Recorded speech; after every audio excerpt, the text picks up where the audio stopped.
Good evening, good evening, all of you. My dear student, today we are going to learn about 12th class biology. My dear student, आज हम biology के जो 12th class से हैं उनके most important जो subjective है उनको लेकर के आया हूँ। इससे पहले मैंने पिछले वीडियो में बहुत सारे इम्पोर्टेंट जो मोस्ट इम्पोर्टेंट क्वेश्चन थे आपके परीक्षाओं के लिए उनको मैंने हल किया है। आज मैं यहाँ पर फिर से लेकर के आया हूँ जो आप यहाँ से देख करके अपने एग्जाम को, अपने परीक्षाओं को अच्छे से अच्छे मार्क्स से निकालें। तो चलते हैं बिना वक्त को कमाए हुए, हम देखते हैं कि सबसे पहले जो मेरा क्वेश्चन है वो क्वेश्चन कौन सा है। यहाँ पर पहला क्वेश्चन है हमारा कि बीटी कॉटन। ये बीटी कॉटन क्या है इसके बारे में आज हम समझेंगे। तो बीटी कॉटन जो है यह एक पीड़क प्रतिरोधी फसलों का निर्माण करता है जो पीड़क नाशकों की मात्रा को कम प्रयोग में लाती है। बीटी एक प्रकार का जीव है और ये विष है जो एक जीवाणु के तरह काम करता है। मतलब ये हुआ कि माय डियर स्टूडेंट, जो ये बीटी है इसको बीटी कॉटन के नाम से भी जानते हैं। बीटी कॉटन, ये बीटी कॉटन जो होता है ये क्या है इसको समझिए। तो बीटी कॉटन जो है ये एक प्रकार का जीव है, जीव विष है। आपने क्या देखा माय डियर स्टूडेंट कि बीटी कॉटन जो होता है ये क्या है, तो एक जीव विष है। ये करता क्या है, तो पीड़क प्रतिरोधी पौधों का निर्माण करता है, मतलब फसलों का निर्माण करता है। तो याद रखेंगे कि जो पीड़क पीड़क प्रतिरोधी प्रतिरोधी फसलों फसलों का निर्माण करता है। माय डियर स्टूडेंट, अभी अभी आपने यहाँ देखा है कि जो बीटी कॉटन होता है ये एक पीड़क प्रतिरोधी फसलों का निर्माण करता है। ये पीड़क प्रतिरोधी जो फसल होता है ये क्या करती है, तो पीड़क नाशकों की, पीड़क नाशक मतलब जो उनमें पीड़ा फैलाने वाले होते हैं उनको खत्म करते हैं, उनके मात्रा को ये कम करती है। बीटी जो है एक प्रकार का जीव है, विष है, जीव विष है। एक ये जीवाणु भी है, क्या है ये, एक जीवाणु भी है। और हम आगे देखते हैं, इसका थोड़ा सा हम ऊपर की ओर ले लेते हैं। और ये बीटी जो है एक जीवाणु है जो, इसका अगर हम फुल फॉर्म देखें ये बीटी कॉटन का, तो बी से हो गया बेसिलस और यूरेंजियस के द्वारा उत्पादित होता है। माय डियर स्टूडेंट, जो बीटी कॉटन होता है ये बेसिलस होती है, यूरेंजियंसिस के द्वारा ये उत्पन्न होता है। तो आपने क्या देखा कि बीटी कॉटन जो है, ये बीटी कॉटन ये एक प्रकार का क्या है, तो जीव विष है। यहाँ से तो हम याद रख सकते हैं कि एक प्रकार का ये जीव विष है। अगर हम बात करें कि बीटी कॉटन किसके द्वारा उत्पन्न होता है, तो आप याद रखेंगे बेसिलस यूरेंजियंसिस के द्वारा उत्पन्न होता है, जिसे संक्षेप में हम बीटी कॉटन कहते हैं। याद रखो माय डियर स्टूडेंट, इन्हीं को हम, ये जो आप दिख रहा है इन्हीं को हम संक्षेप रूप में बीटी के नाम से जानते हैं, मतलब बीटी कॉटन के नाम से जानते हैं। बीटी जीव विष जीव जीवाणुओं से कॉलोनित होकर पौधों में प्रकट होकर कीटों या पीड़कों के प्रति प्रतिरोधकता उत्पन्न करती है। माय डियर स्टूडेंट, ये बीटी जो जीव है ये जीन जीवाणुओं से कॉलोनित होकर के, अलग होकर के पौधों में ये फैलता है, पौधों में ये आ जाता है और जिसके कारण कीट वगैरह को क्या करती है, ये फैलने से रोकता है, प्रतिरोधकता का काम करता है। जिससे कीटनाशकों, मतलब कि फसलों में जो कीटनाशक लगेंगे जो फसलों को बर्बाद करने वाले होते हैं, नष्ट करने वाले होते हैं, उनकी आवश्यकता नहीं होती है। कि जैसे कि हमने मान लिया कि कोई फसल है, कोई भी फसल हम ले लेते हैं, उस फसल के अंदर में कीट लग गया है, क्या लग गया है, तो कीट लग गया है। अब जैसे हम देखेंगे उस फसलों में कीट लग गया है, सॉरी, तो उन फसलों में अगर कीट लग चुका है, हम क्या करते हैं, वहां पर पीड़कनाशी दवा का हम यूज करते हैं। लेकिन माय डियर स्टूडेंट, यहाँ पर हम देखते हैं कि ये बीटी कॉटन जो है, जिसके अंदर में उपस्थित होंगे उसमें किसी भी तरह की कीटनाशक औषधि दवाई देने की जरूरत या आवश्यकता नहीं होगी। इस प्रकार से जैव पीड़कनाशियों का निर्माण होता है। बीटी कॉटन इसी का एक उदाहरण है। तो मिला जुला करके हमने यहाँ पर देखा कि बीटी कॉटन जो होता है ये एक जीव विष है, और ये करता क्या है, तो पौधों के अंदर में, फसलों के अंदर में कीटनाशकों के उपयोग की आवश्यकता नहीं होने देती है। मतलब ये खुद ही अपने आप उसमें काम करती है। चलते हैं, हम अगला क्वेश्चन देखते हैं। अगला क्वेश्चन जो हमारा ये मोस्ट इम्पोर्टेंट वीवीआई क्वेश्चन है, इसको आप देखेंगे और अच्छी तरीका से आप समझेंगे। अगला है एंटीबॉडी बॉडी के कार्यों को उल्लेख करें। माय डियर स्टूडेंट, यहाँ पर जो दिख रहा है आपको एंटीबॉडी, तो याद रखेंगे कि ये जो एंटी बॉडी है ये क्या होती है। तो देखो माय डियर स्टूडेंट, एंटीबॉडी जो होती है ये हमारे शरीर के अंदर में, क्या किसके अंदर में, हमारे शरीर के अंदर में जीवाणु को, किसको, जीवाणु मतलब के बैक्टीरिया को, किसको, बैक्टीरिया को क्या करती है, ढक लेती है। ढक लेती का मतलब है कि कवर कर देती है। यहाँ से आप देखेंगे कि जीवाणु को एंटीबॉडी इस तरह से आवृत ढक देता है जिससे फैगोसाइट उसे पहचान सकता है। इसे ही आइसोनाइजेशन कहते हैं। अब यहाँ पर इतने सारे बातों को हम याद करके नहीं रख सकते हैं, तो कैसे इसको याद रखेंगे। देखो माय डियर स्टूडेंट, ये जो जीवाणु को कौन ढाकता है, तो एंटीबॉडी ढाकता है। जैसे ही ये एंटीबॉडी जीवाणु को ढाकेगा, मतलब कि कवर करेगा, तो फैगोसाइट उसे क्या करेगा, आसानी से पहचान लेगा। तो आप लिखेंगे कि जीवाणु को एंटीबॉडी जब ढक लेता है, जिसके कारण फैगोसाइट उसे आसानी से पहचान सकती है। और इस प्रकार की क्रिया को, किस प्रकार की क्रिया को, कि फैगोसाइट का पहचानना जीवाणुओं को आइसोनाइजेशन कहा जाता है। तो माय डियर स्टूडेंट, यहाँ से आप देखेंगे कि जीवाणु को कौन ढकता है, एंटीबॉडी ढकता है। एंटीबॉडी जब ढक लेता है तो पहचान कौन करता है, तो फैगोसाइट करता है। और इस प्रकार की जो क्रियाएं और काम जो होती है, इसे ही हम आइसोनाइजेशन के नाम से जानते हैं। अगला देखेंगे ऑप्शन नंबर 2, कि एंटीबॉडी जो होती है ये बैक्टीरिया द्वारा स्रावित होती है। अब याद रखेंगे कि एंटीबॉडी जो होती है बैक्टीरिया द्वारा स्रावित विषाक्त पदार्थ को उदासीन बनाता है। तो माय डियर स्टूडेंट, यहाँ पर देखेंगे कि हमारे बॉडी के अंदर में जो एंटीबॉडी होती है ये क्या काम करता है, एंटीबॉडी क्या करता है काम। तो याद रखेंगे, जैसे आपको कोई किसी भी तरीका की अगर रोग हो गई है, जैसे कि बीमारी में बुखार आ गया, कोई भी अगर सर्दी है, खांसी है, जुकाम है, तो उसके अंदर में हम क्या करते हैं, एंटीबायोटिक दवा लेते हैं। तो ये एंटीबायोटिक जो दवा है ये क्या करती है, एंटीबॉडी का काम करती है। ये एंटीबॉडी जब हमारे शरीर के अंदर में जाती है तो क्या करती है, मान लो कि ये हमारा एक बॉडी, इस बॉडी के अंदर में यहाँ पर यहाँ पर यहाँ पर यहाँ पर यहाँ पर यहाँ पर सब जगह क्या है, बैक्टीरिया फैल चुका है। तो जैसे हमारे बॉडी के अंदर में ये बैक्टीरिया आएगा, वैसे ही एंटीबॉडी जो होगा कौन होंगे, तो भैया एंटीबॉडी जो होंगी, ये एंटीबॉडी उसे क्या करेंगे, ढक देंगे, इसे कवर कर देंगे। जैसे ही इसको कवर करेंगी, उसी समय में ये क्या करेंगी, फैगोसाइट है, ये फैगोसाइट जो है ये पहचान कर लेगी, ओ यहाँ बैक्टीरिया है, कहाँ है, यहाँ बैक्टीरिया है।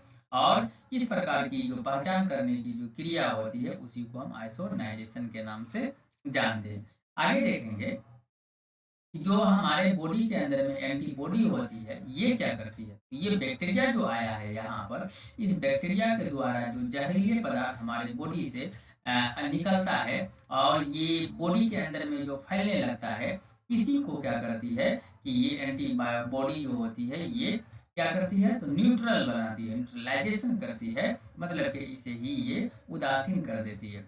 और जैसे जिस वक्त में हमारे बॉडी के अंदर में बैक्टीरिया के द्वारा कुछ विषाक्त पदार्थ बनता है, उसी वक्त में एंटीबॉडी वहां पर जाकर के उसे क्या करती है, न्यूट्रल कर देती है, और ये विषैले जो पदार्थ होते हैं वो खत्म हो जाते हैं। आगे देखिए ऑप्शन 3 क्या बोलता है कि एंटीबॉडी जो होता है, ये एंटीबॉडी एंटीजेन से मिल करके बड़े आकार का विरोध, मतलब बड़े आकार का अघुलनशील जटिल पदार्थ तैयार करता है। यहाँ देखो माय डियर स्टूडेंट कि एंटी जो बॉडी होती है ये एंटीजेन से मिल करके क्या करती है, एक बड़े आकार का अघुलनशील, अघुलनशील का मतलब जो घुल नहीं सकता है, ऐसे जटिल पदार्थों का को तैयार करता है, निर्माण करता है, जो एंटीजन के विशेष काम को, मतलब जो एंटीजन का खास काम है, उन काम के अंदर में क्या करती है, ये बाधा पहुंचाती है। और इस प्रकार की जो क्रिया होती है,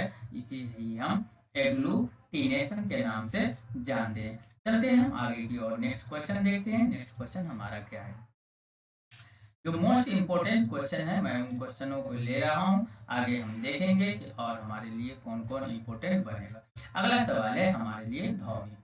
अब देखिए यहाँ पर ध्वनि को हम अंग्रेजी में पोल्यूशन कहते हैं। क्या कहते हैं, पोल्यूशन के नाम से जानते हैं। अभी अभी इससे पहले आप पिछले वर्ग के कक्षों में पढ़ा होगा कि पोल्यूशन कई तरह के होते हैं, जल प्रदूषण, ध्वनि प्रदूषण और कौन सी वायु प्रदूषण।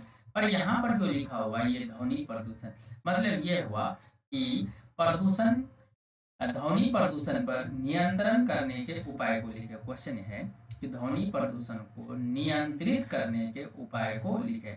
तो माय डियर स्टूडेंट, ध्वनि का मतलब क्या होती है, देखिए यहाँ से कोई एक साउंड बज रहा है, क्या ये साउंड है, ये कोई साउंड है, इस तरीका से लगा हुआ है और ये साउंड हमारा बज रहा है। जब इसके अंदर से आवाज निकलती है, क्या निकलती है, तो आवाज निकलती है और हमारे कानों तक जो पहुंचती है, जो साउंड, जो आवाज हमारे कानों तक पहुंचती है, उसी उसी उस आवाज के कारण हमारे कान जो है क्या होंगे, ये खराब भी हो सकते हैं और इसी के कारण हमारी पोल्यूशन जो है ये बढ़ जाती है। क्या हो जाती है, पोल्यूशन जो है ये बढ़ जाती है। तो याद रखेंगे माय डियर स्टूडेंट कि ध्वनि जो प्रदूषण होती है, ये अत्यधिक आवाज का निकलना, पटाखे का फूटना, किसी जोर से किसी भी चीज का आपस में टकराव होना, ये क्या कहलाती है, तो ध्वनि प्रदूषण कहलाती है। चलिए हम देखते हैं कि ध्वनि प्रदूषण को हम कैसे नियंत्रित कर सकते हैं, मतलब कि अंग्रेजी में हम कहते हैं कि कंट्रोल कर सकते हैं। तो देखेंगे माय डियर स्टूडेंट कि हम ध्वनि प्रदूषण को किस तरीका से कंट्रोल कर सकते हैं। तो ऑप्शन ए में हम देखते हैं कि अगर कहीं पर अधिक शोर पैदा हो रही है या मशीनों की कहीं पर आवाज बहुत ज्यादा आ रही है, तो उन शोर वाले चीजों को हम क्या करेंगे, कम कर देंगे। और मशीनों से निकलने वाली जो भी आवाज होंगी उन्हें भी हम क्या करेंगे, कम कर देंगे। नंबर 2, आबादी से दूर औद्योगिक, औद्योगिक का मतलब होता है फैक्ट्री, कल कारखाने जो होते हैं, इनकी इकाइयों को स्थापित की जानी चाहिए। मतलब ये हुआ कि जितने भी इंडस्ट्रीज एरिया है उसके अंदर में जितने भी उद्योग की हमें आवश्यकता है, उतने ही हमें उद्योग को वहां पर चालू करेंगे, जिससे कि हमारे ध्वनि प्रदूषण कम हो जाएंगे। आगे देखते हैं लाउड स्पीकर। अभी अभी मैंने बताया है कि जब कोई साउंड हो, जैसे कि एग्जाम्पल में हम मानते हैं डीजे की साउंड, ये जो डीजे साउंड होती है इनमें बहुत ही तेज आवाज होती है, जिनके कारण हमें सुनने में बहुत ही प्रतिबंधित लगनी चाहिए। मतलब ये कहता है कि लाउड स्पीकर वगैरह जो होती है, जिससे कि तेज आवाज बहुत ज्यादा निकलती है, इन सब चीजों पर क्या लगना चाहिए, तो प्रतिबंध लगना चाहिए, ताकि लाउड स्पीकर से निकलने वाली आवाज अधिक नहीं हो, जिससे कि ध्वनि प्रदूषण ना हो सके। अगला सवाल देखते हैं कि ध्वनि जो होती है ये अवशोषक पदार्थों के प्रयोग पर जोर दिया जाना चाहिए। मतलब ये हुआ कि ध्वनि अवशोषक पदार्थों के प्रयोग पर जोर दिया जाना चाहिए। माय डियर स्टूडेंट, याद रखेंगे कि हम जिन जिन पदार्थों से हमें ध्वनि प्रदूषण की लगेगा उम्मीद या आवश्यकता, हमें उन उन पदार्थों को क्या करेंगे, हम रोक देंगे, या नहीं तो उसको रोकने पर हम जोर लगाएंगे। चलते हैं अगला 5 नंबर पे। ध्वनि जो प्रदूषण होती है इनका नियंत्रण जब हम करेंगे, तो इनके नियंत्रण करने के लिए जो सरकार के द्वारा कानून बनाई गई है, उस कानून को हम बहुत ही कड़ाई से पालन में लेंगे। क्या करेंगे, पालन में लेंगे। चलते हैं हम आगे की ओर। अगला सवाल हमारा क्या है उसको आप देखेंगे।